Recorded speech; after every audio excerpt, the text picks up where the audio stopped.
día. En esta oportunidad los saluda el abogado Enzo Tapia Coimbra, especialista en recursos humanos. El día de hoy vamos a hablar sobre un tema muy importante que es la extinción del contrato de trabajo. A manera de preámbulo, yo soy de la concepción de que siempre antes de poder hablar de algunos conceptos legales es importante que nosotros conozcamos básicamente la base normativa, ¿de acuerdo? En esta oportunidad, la base normativa de este tema básicamente es el Decreto Legislativo 728, que como todos los conocemos, es la Ley de Productividad y Competitividad Laboral, que de una manera u otra es la norma madre que va a permitir regular aquellas relaciones existentes entre los trabajadores y los empleadores del sector privado. Es decir, la relación que va a haber entre un trabajador y la empresa. Al respecto, es importante también comentarles de que esa legislación o este régimen laboral privado, si bien es cierto, debería aplicarse únicamente a las empresas, sin embargo, hay entidades públicas, entidades del Estado, que también por sus leyes orgánicas, básicamente tienen este tipo de régimen laboral, como por ejemplo en el caso de Indecopi, en el caso de Osindermin, en el caso del Ministerio Público, ¿de acuerdo? Entonces, esta va a ser nuestra base normativa para poder desarrollar este tema, que es sumamente importante, puesto que va a poder determinar cuál es la situación de un trabajador en caso decida de su parte poner fin a un vínculo laboral, o en todo caso, si la empresa quiere poner fin a este vínculo laboral, o en su defecto, ambas llegan a un acuerdo para poner fin a este vínculo laboral. Hay que tomar en cuenta además de que esta base normativa que les había comentado es de suma importancia. ¿Por qué? Porque la doctrina nos decía que en una relación laboral, normalmente el trabajador era considerado como la parte débil y que el empleador era considerado como la parte fuerte. Entonces, considerando que estamos en un Estado democrático de derecho en donde prima el derecho a la igualdad, es por esa razón que a través de esta normatividad se permite equiparar la relación que existe entre el trabajador y el empleador en una relación laboral, de tal manera de que no exista ningún tipo de abuso o arbitrariedad por parte de los empleadores y también de tal manera de que el trabajador pueda tener sus derechos debidamente reconocidos, partiendo de la premisa que el derecho de trabajo es un derecho fundamental que está reconocido por nuestra propia Constitución, ¿de acuerdo? Entonces, con este preámbulo vamos a iniciar el tema propiamente dicho, que es la extinción del contrato de trabajo. Para poder empezar con la definición precisa de esta figura jurídica, es importante saber además cuándo yo estoy frente a un contrato de trabajo. La legislación laboral no tiene una definición exacta respecto a esta figura jurídica, sin embargo, vamos a aplicar supletoriamente el Código Civil, que nos dice, ¿no?, que un contrato es la manifestación de voluntad de dos partes. Ahora, aplicándolo en materia laboral, podríamos decir que el contrato de trabajo vendría a ser un acuerdo de voluntades de dos partes, en este caso del trabajador y del empleador, a través de las cuales ambas partes se obligan a determinadas circunstancias. Por ejemplo, en el caso del trabajador, este se obliga a prestar sus servicios a favor del empleador y por parte del empleador, este se obliga a pagar una remuneración justamente por el trabajo realizado, ¿de acuerdo? Entonces, es importante saber básicamente qué entendemos por un contrato de trabajo. Ahora, el término de extinción también es muy parecido al término de suspensión. No queremos que haya esa confusión. ¿Por qué? Porque cuando yo hablo de extinción, yo estoy hablando básicamente que hay una ruptura definitiva del vínculo laboral. En tanto, cuando yo hablo de suspensión, hablo básicamente que el vínculo laboral se suspende de manera temporal por una determinada causa. Hago esa aclaración porque ha habido casos en los cuales se confunde la figura jurídica de la extinción y de la suspensión del contrato de trabajo. Ahora, para ya entrar de lleno a hablar sobre el tema de la extinción del contrato de trabajo, es importante precisar de que básicamente, ¿qué se entiende por una extinción del contrato de trabajo? Se entiende básicamente por el cese definitivo de la relación laboral que existe entre el trabajador y el empleador. Entonces, partiendo de la premisa de que hay una ruptura del vínculo laboral, obviamente la obligación del trabajador de seguir prestando los servicios a favor del empleador termina también de manera definitiva y también obviamente que la obligación que tenía el empleador o la empresa de pagar la remuneración por el servicio prestado también termina de manera definitiva. ¿Por qué? Porque ambas obligaciones ya han concluido de manera definitiva. Ahora, hay que tomar en cuenta también de que las causas que justamente permiten la extinción de un contrato de trabajo se encuentran debidamente reguladas en el artículo 16 del Decreto Legislativo 728. Es decir, la normatividad antes citada nos dice de manera expresa cuáles son las causas que permiten la extinción de un contrato de trabajo, ¿de acuerdo? Que seguramente ya vamos a detallarlos a continuación. Asimismo, hay que tomar en cuenta de que estas causas de la extinción de un contrato de trabajo pueden tener hechos generadores distintos. Por ejemplo, pueden ser por hechos que hayan sido generados por el empleador, por hechos que hayan sido generados por el trabajador, o simplemente puede tener como hecho generador la voluntad de ambas partes. Como les había comentado, el artículo 16 del Decreto Legislativo 728 precisa de manera expresa cuáles son las causales por las cuales se puede extinguir el contrato de trabajo. ¿De acuerdo? Como podemos apreciar, la norma nos dice de manera expresa y de manera literal en qué casos yo puedo extinguir el contrato de trabajo. Por lo tanto, yo no podría extinguir el contrato de trabajo por unos hechos o unas circunstancias que no estén consideradas dentro de las causales de la extinción del contrato de trabajo. Es por eso que existe una regulación literal de en qué casos procede esa extinción, ¿de acuerdo? Dentro de las causales que regula la legislación antes mencionada tenemos las siguientes: el fallecimiento del trabajador o del empleador en caso sea la persona natural. Yo ahora voy a mencionar simplemente cuáles son las causales, sin embargo, ya seguidamente voy a exponer cada una de ellas, ¿de acuerdo? Como les había comentado, la primera es fallecimiento del trabajador o del empleador. La segunda causal básicamente se refería a la renuncia o al retiro voluntario por parte del trabajador. La tercera, a la terminación de la hora de servicio. La cuarta está referida básicamente a que hay un mutuo disenso entre el trabajador y el empleador. La quinta, cuando hablamos de una invalidez absoluta permanente. La sexta, cuando hablamos de una jubilación. La séptima, cuando hablamos básicamente del despido, que tiene que estar vinculado lógicamente a una causal objetiva que amerite este despido. Y finalmente tenemos la terminación de la relación laboral, básicamente porque el plazo del contrato de trabajo terminó, concluyó, ¿de acuerdo? Entonces, como les venía diciendo, como pueden apreciar, la norma establece de manera expresa, de manera literal, cuáles son las causales por las cuales se puede extinguir un contrato de trabajo, ¿de acuerdo? Ahora hay que tomar en cuenta de que las causales expresamente reguladas por el artículo 16 tienen diversos hechos generadores, ¿de acuerdo? Es decir, una causal no tiene un hecho generador igual a la otra. Por eso ahora vamos a ver básicamente cuáles son los tipos de extinción del contrato de trabajo. Como podemos apreciar, tenemos tres tipos de extinción del contrato de trabajo. El primero de ellos es por voluntad de una de las partes, el segundo por voluntad de ambas partes y el tercero básicamente por una cuestión o una causa ajena a la voluntad de las partes.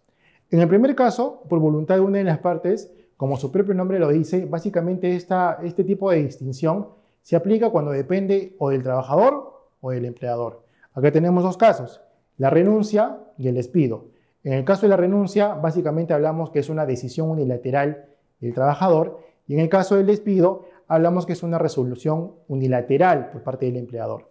¿De acuerdo? Ahora, en cuanto al tema de voluntad de ambas partes, también tenemos una causal de extinción, que en este caso es el mutuo disenso.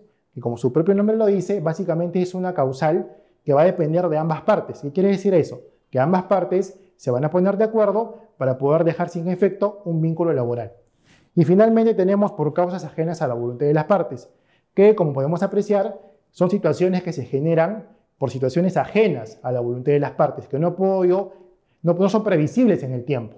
Acá tenemos el fallecimiento de una de las partes, por cuestiones lógicas, porque obviamente si fallece una de las partes, el vínculo laboral no debería mantenerse vigente y más aún tomando en cuenta que nadie puede prever el tema de fallecimiento porque es un hecho fortuito, ¿de acuerdo? De igual forma se aplica para la invalidez absoluta porque igual también aplicaría la misma lógica que el fallecimiento porque una persona no puede prever en qué momento va a caer en una invalidez absoluta. Y finalmente tenemos a la jubilación, puesto que también es una situación que se va a dar por cuestiones lógicas, ¿no? Al cumplir una determinada edad y al tener aportes donde corresponda, aplicará la jubilación como una causal de extinción del contrato de trabajo.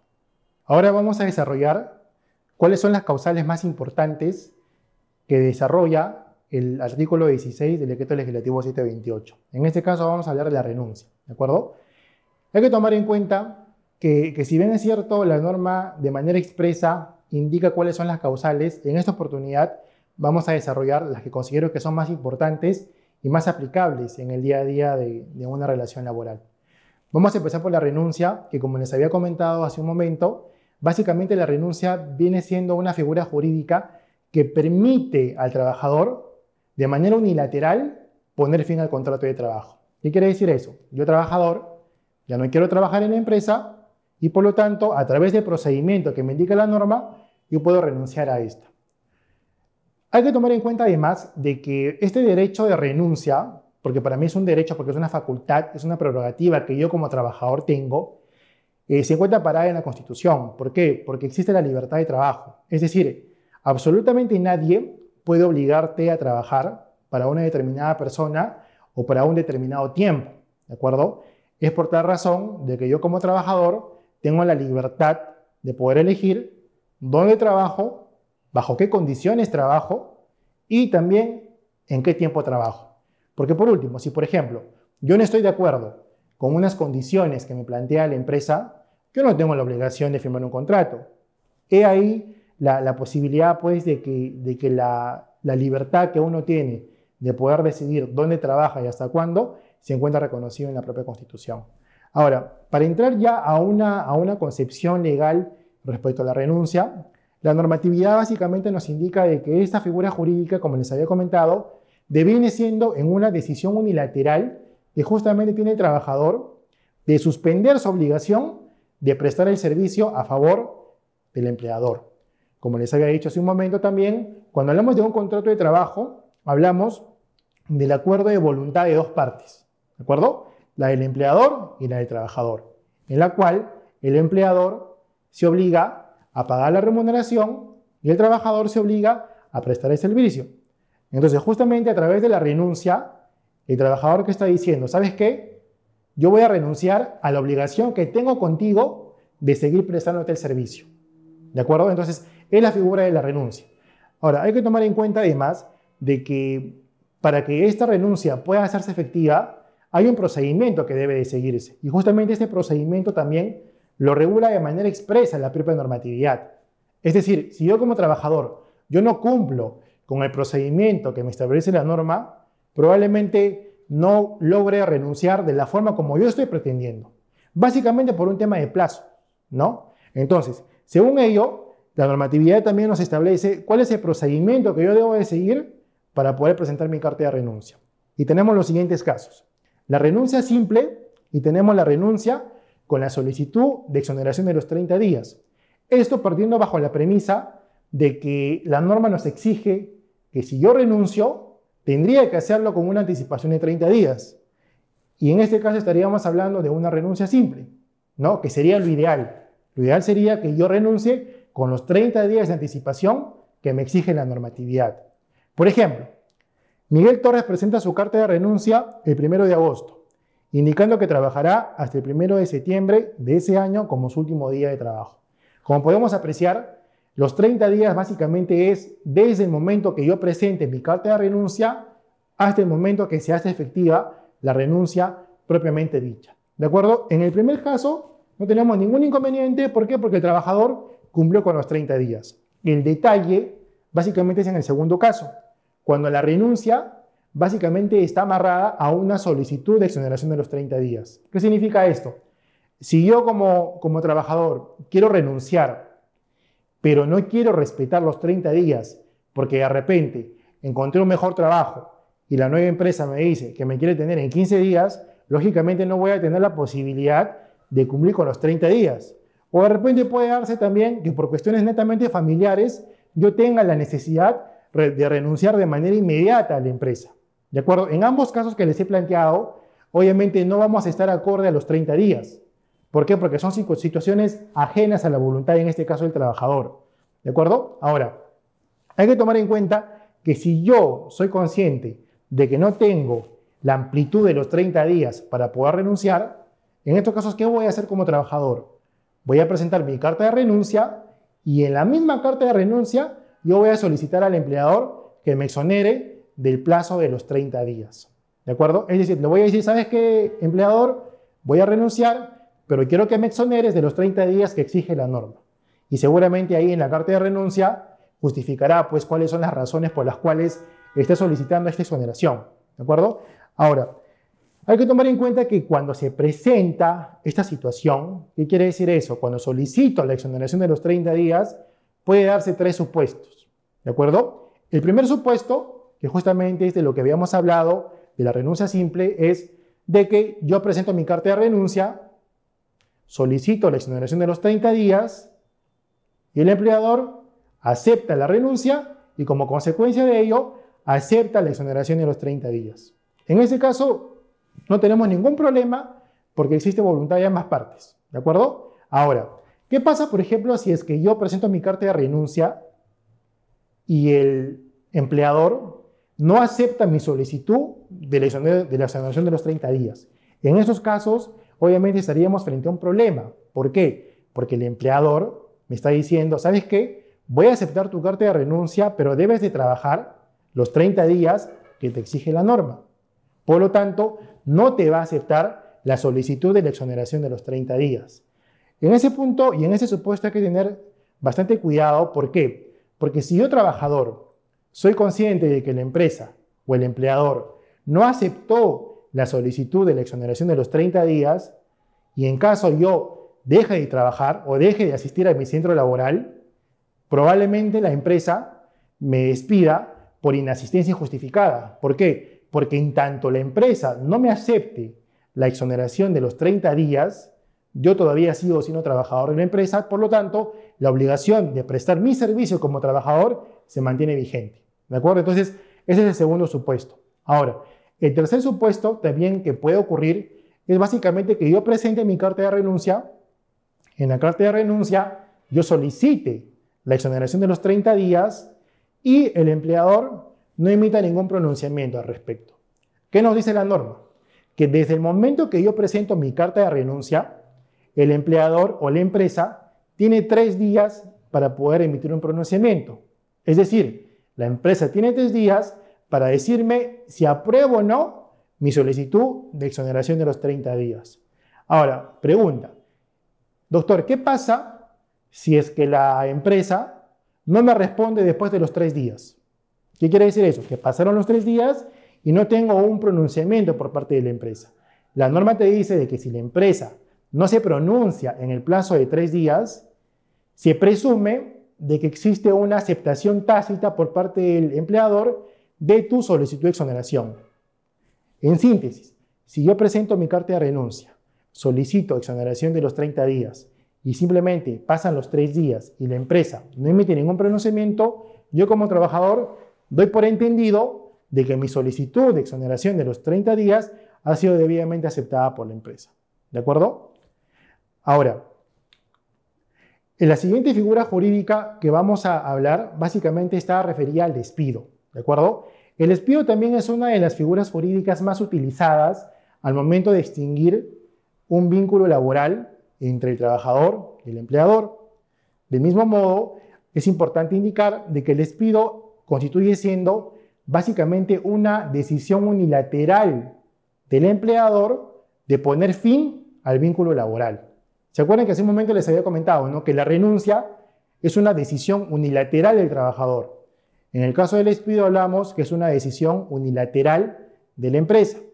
Ahora, la pregunta siempre me hacían, ¿no?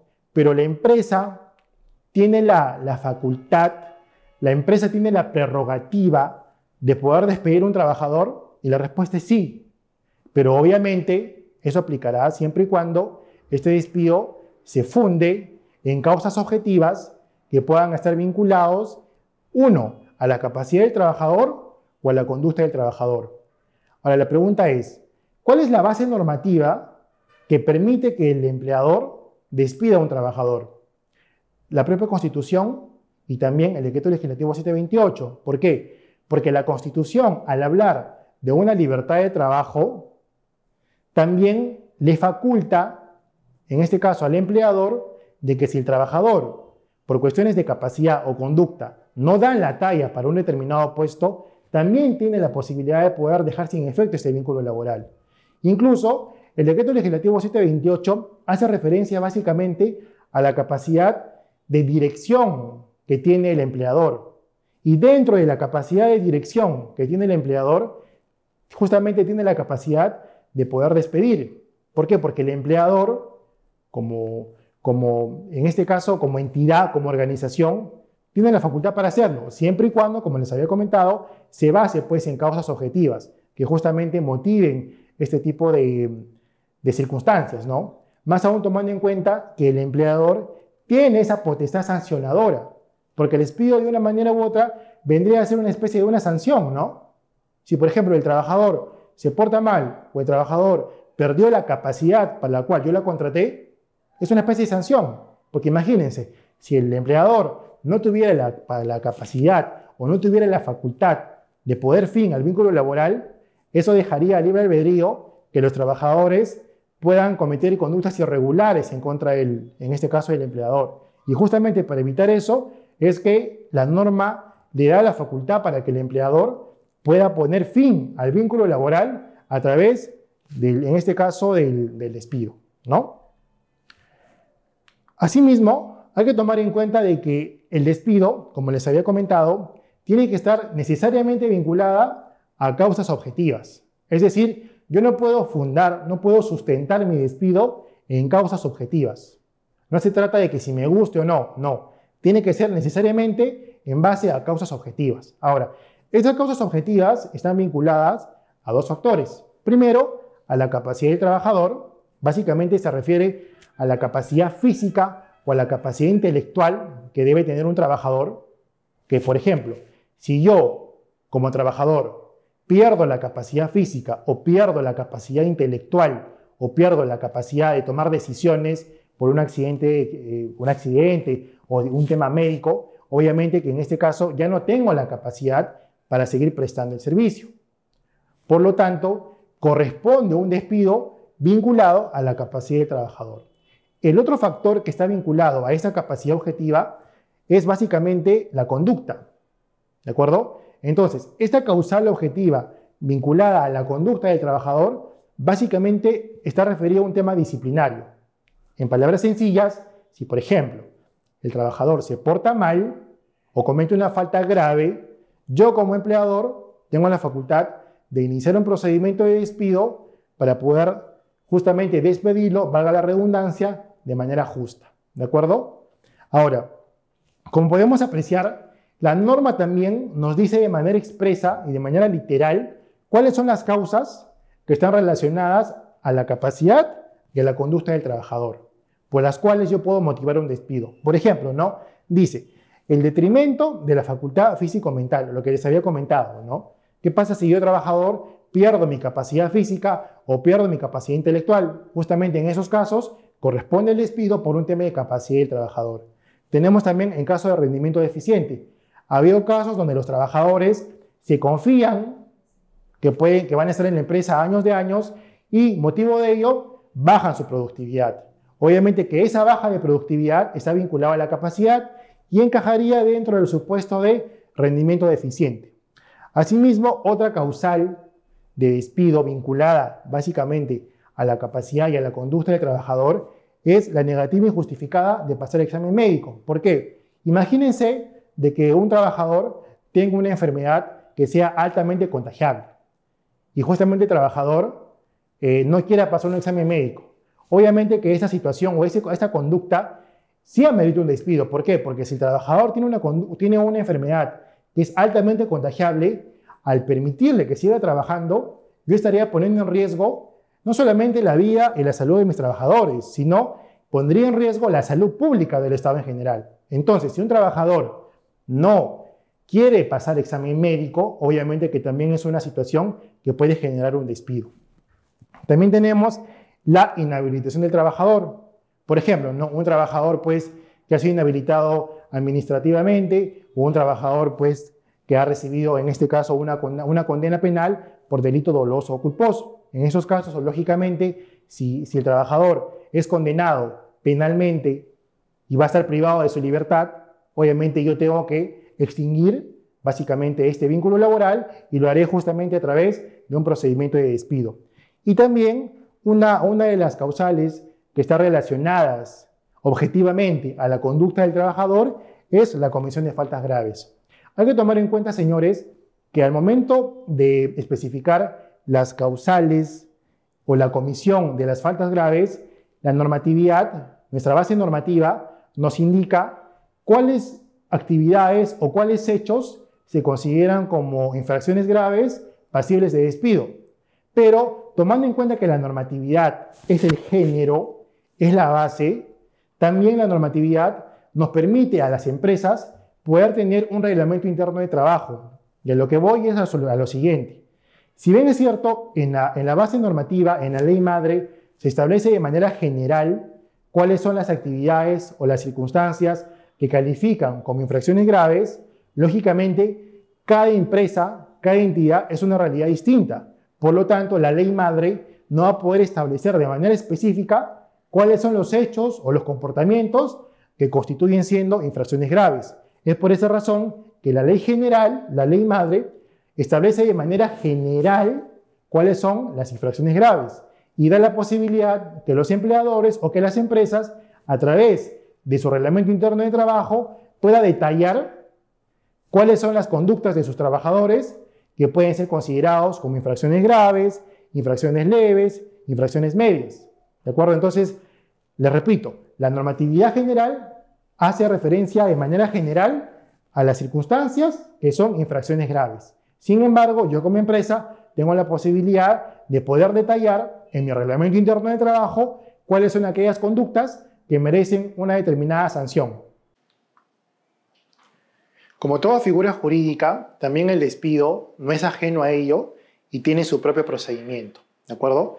La norma también de manera expresa y de manera literal nos dice cuál es el procedimiento que debemos de seguir, en este caso como empleadores, para poder no caer en un despido arbitrario, en un despido fraudulento, etc. ¿De acuerdo? Entonces, ahora voy a explicar de manera bien concisa cuál es el procedimiento que nosotros debemos de seguir para que no incurramos en un despido arbitrario. Primero, yo como empleador, desde el momento que tomo conocimiento de la comisión de una falta grave por parte de un trabajador, lo que debo hacer es enviar una carta. Yo recomiendo que sea notarial, obviamente la norma no te lo exige, pero sí, particularmente por la experiencia que tengo, recomiendo de que esta carta sea notarial, y esta carta se le denomina carta de imputación de cargos, o también otros lo denominan carta de preaviso de despido. ¿De acuerdo? Esa carta de imputación de cargos básicamente va a contener una descripción de los hechos que justamente se encuentran considerados como infracción. Asimismo va a contener el artículo de la normatividad general o el artículo del reglamento interno donde indique de que estos hechos constituyen siendo infracciones graves, y también esta carta va a considerarse de que al trabajador se le tiene que otorgar un plazo no menor de 6 días para que el trabajador pueda hacer sus descargos respectivos. Entonces, el primer paso para iniciar un procedimiento de despido justo es remitir al trabajador vía notarial una carta de imputación de cargos o una carta de preaviso de despido. Ahora, es importante enfatizar que dentro del contenido de esta carta se debe de considerar, como les había dicho, la concesión de un plazo no menor de 6 días. ¿Por qué? Porque si nosotros no le otorgamos un plazo al trabajador para que el trabajador justamente pueda defenderse o pueda ejercer su derecho de defensa, estaríamos de una manera u otra quebrantando el debido procedimiento. ¿Por qué? Porque en nuestra normatividad, obviamente, todo procedimiento a nivel legal tiene una debida regulación. Y en caso de incumplimiento, yo estaría vulnerando algunos derechos fundamentales. En el caso particular, si yo no le doy la posibilidad para que el trabajador pueda ejercer su derecho a defenderse, lógicamente yo estaría pues vulnerando el derecho a la defensa. ¿Por qué? Porque a través del derecho a la defensa, que en este caso el trabajador lo va a materializar a través de sus descargos, el trabajador de una manera u otra va a poder desvirtuar los hechos que se le está imputando. ¿De acuerdo? ¿Por qué? Porque en este caso tendríamos que hablar de una presunción de legalidad, ¿no? Si bien es cierto, en penal aplicamos la presunción de inocencia, tendríamos que tratar de darle esta figura. ¿Por qué? Porque hasta que no se demuestre de que el trabajador efectivamente cometió esa falta, yo no podría considerarlo como infractor y tampoco podría despedirlo. Y justamente la oportunidad que yo le doy al trabajador para que él pueda defenderse, justamente tiene que estar plasmada en esa carta de imputación de cargos o carta de preaviso de despido. ¿De acuerdo? Una vez de que esta carta sea enviada al trabajador, el trabajador, al momento de su recepción, tiene 6 días para poder enviar sus descargos. Ahora, si el trabajador considera de que 6 días es muy poco, podrá solicitar una ampliación de este plazo para que pueda ejercer su derecho de defensa.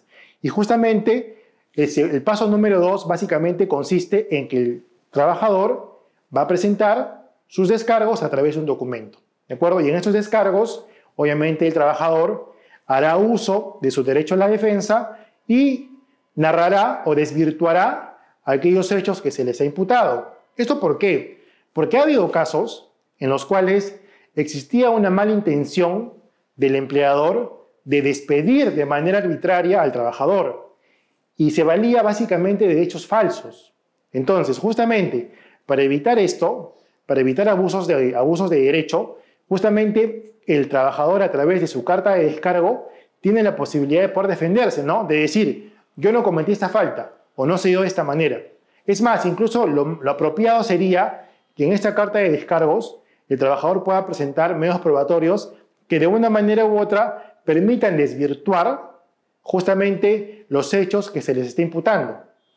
Ahora, una vez que el trabajador haya presentado su carta de descargo, lo que corresponde es una evaluación. Una vez que pasan los 6 días que se le concede al trabajador como mínimo para que pueda defenderse, podemos estar frente a 2 situaciones. Una, que simplemente el trabajador no presente ningún descargo y por lo tanto corresponde el despido. ¿Por qué? Porque pese a que el trabajador se le dio la oportunidad para que pueda defenderse, este no se defendió. Sobre este punto quería hacer un paréntesis también, que es importante que lo sepan, que ojo de que esa carta notarial de imputación de cargos, lo que había denominado el primer paso, debe ser notificada en el domicilio que el trabajador declaró al momento de ingresar a la empresa. ¿De acuerdo? Hay que tomar en cuenta siempre eso. Volviendo al punto número 2, pasan los 6 días. El trabajador es debidamente notificado y sin embargo el trabajador simplemente no contesta, no hace descargos. Entonces, al no hacer descargos o al no defenderse y está debidamente notificado, estaríamos hablando de que existe una presunción relativa de veracidad de los hechos. ¿Qué quiere decir eso? Que de una manera u otra el trabajador está aceptando que los hechos imputados son ciertos. ¿Ya? Eso en el caso, por ejemplo, que pasados los 6 días el trabajador no emite pronunciamiento alguno y no haga descargos. Esa sería la primera situación. La segunda situación sería que dentro del plazo de los 6 días, efectivamente el trabajador sí presente descargos. ¿Qué pasa en el siguiente supuesto? Si el trabajador presenta descargos, lo que corresponde hacerle en este caso al empleador es evaluar esos descargos. Porque puede que la falta sea evidente, pero el trabajador simplemente está haciendo descargos por hacerlos. Y puede que todo lo que está alegando no sea cierto, sino sea inverosímil. Entonces, no significa de que si el trabajador presenta descargos, ya está probado de que es inocente. No, no es así. ¿Por qué? Porque esos descargos que presente el trabajador tienen que ser merituados, tienen que ser evaluados y tienen que ser deliberados en este caso por la empresa. Y el empleador, en base a esta evaluación, en base a este análisis y posterior deliberación, determinará si efectivamente el trabajador pudo desvirtuar o pudo demostrar, en este caso, su no culpabilidad. Ahora, si el trabajador demuestra de que efectivamente él no ha cometido la falta grave, termina el procedimiento ahí y no procede el despido. Ahora, si en este caso el empleador analiza los descargos y considera de que el trabajador no ha podido desvirtuar lo que se le ha imputado, pasamos al siguiente paso, que justamente es la remisión de una carta de despido. De igual forma, la norma no nos dice de manera expresa que esta carta de despido tenga que ser diligenciada vía notarial. Sin embargo, la recomendación que yo podría darles es de que esta carta de despido sí sea diligenciada de manera notarial, de tal manera que nosotros podamos acreditar o podamos tener fe de que la notificación fue válida y que el contenido del documento está ajustado a lo que dice la norma. Ahora, en esta carta de despido, obviamente yo voy a hacer un resumen de la carta de preaviso que le envié, voy a hacer un resumen de los descargos y concluiré justamente extinguiendo el vínculo laboral. ¿De acuerdo? Entonces, el término de un procedimiento de despido básicamente es a través de la notificación de la carta de despido en el domicilio que le corresponde al trabajador, de acuerdo a lo que les había comentado hace un momento. Ahora, una vez de que se envía la carta de despido, si bien es cierto, el procedimiento de despido termina ahí, pero las obligaciones del empleador no terminan ahí. ¿Por qué? Porque una vez que se despide al trabajador, hay todavía unas obligaciones que el empleador debe de cumplir. Por ejemplo, ¿qué nos dice la norma? Desde el momento que se despide al trabajador, hablando del despido, el empleador tiene un plazo de 48 horas para poder entregarle ciertos documentos: certificado de trabajo, la constancia liberatoria de STS y la liquidación. Entonces, desde el momento que yo lo despido, yo como empresa tengo 48 horas para poder remitirle al trabajador estos 3 documentos. Y de esta manera, el despido termina de manera íntegra. ¿De acuerdo? Si nosotros seguimos este procedimiento de despido, el empleador no va a tener ningún problema legal. ¿Por qué? Porque el despido ha sido justo y ha sido justamente en atención a lo establecido expresamente por nuestra normatividad. Ahora, otra causal que también es utilizada de manera muy frecuente, en este caso por las partes, es el mutuo disenso. Como les había comentado, como su propio nombre lo dice, el mutuo disenso básicamente es una causal que está vinculado a un tipo de extinción por voluntad de ambas partes. ¿Qué significa esto? De que ambas partes se ponen de acuerdo en extinguir el contrato de trabajo. Ahora, este acuerdo de voluntades de ambas partes tiene que estar plasmado por escrito. La norma me dice, ¿no?, que si yo voy a aplicar el mutuo disenso, este acuerdo tiene que estar plasmado por escrito, ya sea en un acuerdo denominado un documento o acta, como quieran llamarlo, o también en la liquidación de beneficios sociales. Pero en uno o en otro, el mutuo disenso tiene que estar necesariamente plasmado en un documento físico. Ahora, asimismo, hay que tomar en cuenta de que en este tipo de causales de extinción también se maneja la figura de un pago de un aporte resarcitorio. ¿De acuerdo? Es decir, cuando hay un mutuo disenso de ambas partes de poder extinguir el contrato de trabajo, lo que normalmente se oscila a hacer es de que, en este caso, el empleador le conceda o le otorgue una cantidad pecuniaria de dinero al trabajador a manera de resarcimiento o a manera de otro tipo de concepto que quieran llamarlo. Pero sí, normalmente se maneja este tipo de situaciones. Ahora, la norma no te dice de manera expresa cuál es el monto que tú debes de otorgarle, sino que ya va a ser un monto que obviamente va a partir en base a una negociación que hay entre las partes. Asimismo, otra causal que tenemos de la extinción básicamente de la relación laboral, básicamente es el fallecimiento. Por cuestiones lógicas. ¿Por qué? Porque si hablamos del fallecimiento de una de las partes, ya no habría razón de ser de que este vínculo laboral persista. ¿De acuerdo? Ahora, cuando yo hablo de fallecimiento de las partes, podemos hablar del fallecimiento del empleador o del fallecimiento del trabajador. Lógicamente, cuando hablamos del fallecimiento del trabajador, el vínculo laboral se extingue. El contrato de trabajo se extingue. ¿Por qué? Tomando en cuenta de que cuando yo contrato los servicios de una persona, estos servicios tienen que ser prestados a título personalísimo. Por lo tanto, si la persona a la cual yo he contratado por su capacidad, por su currículum, por sus aptitudes, y esa persona fallece, ya no habría razón de ser de que ese contrato de trabajo se mantenga vigente. ¿Por qué? Porque no cabe la posibilidad de que el familiar del trabajador fallecido diga, ¿no?, ¿sabes qué? Falleció mi familiar, pero su hermano o su primo lo va a reemplazar. Eso no aplica. ¿Por qué? Porque justamente un elemento del vínculo laboral es que la prestación del servicio es de manera personal. Por eso dice que tiene carácter de personalísimo. Ahora, ¿qué pasa, por ejemplo, si quien fallece es, en este caso, el empleador?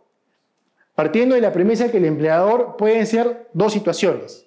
Que el empleador sea una persona natural, que en caso de fallecimiento, lógicamente, el vínculo laboral termina, y también puede darse el caso de que el empleador sea una persona jurídica.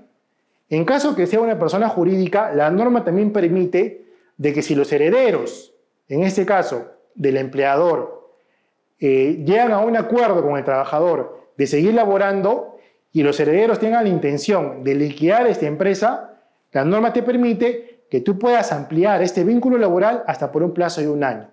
Sin embargo, si hablamos de que el empleador es una persona jurídica, es una persona natural, y en este caso fallece, hay la posibilidad de que los herederos puedan darle continuidad a este vínculo laboral, ¿de acuerdo? Pero es lo que más o menos podemos apreciar de la causal de fallecimiento para una extinción del contrato de trabajo.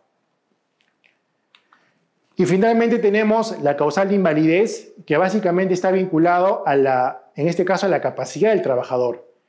En estos casos, obviamente, hablamos de una invalidez absoluta, no una invalidez relativa.